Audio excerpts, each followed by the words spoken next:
Kaya nga umalis ako, di ba, sa administration. Hindi ko na gusto yung mga naririnig ko doon. Hindi ko na gusto yung mga nakikita ko doon. Kayo, kung gusto niyo ng pera, natatakot kayo, kayo na. Huwag niyo na ako isali.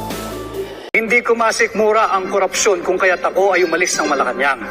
Ako ay binigyan pa ng isang posisyon, ang Presidential Chief of Staff, subalit hindi ko na gusto yung direksyon na kanilang tinatahak. Kaya sabi ko, ayoko na at ako'y babalik na lang sa pribado. Pangalawa, doon sa Partido Federal, kaya nila ako tinanggal sapagkat sa sama ng loob nila. Gusto nila, hinihingi nila sa akin nung ako'y Executive Secretary na gawin ko silang chairman ng COMELEC, gawin ko silang chairman ng PAGCOR, gawin ko silang chairman ng PCSO, at gawin ko silang chairman ng Civil Service Commission. Hindi sila kwalipikado at alam ko ang nais lamang nila ay magnakaw kaya hinindihan ko yan, kanya sila nagalit sa akin.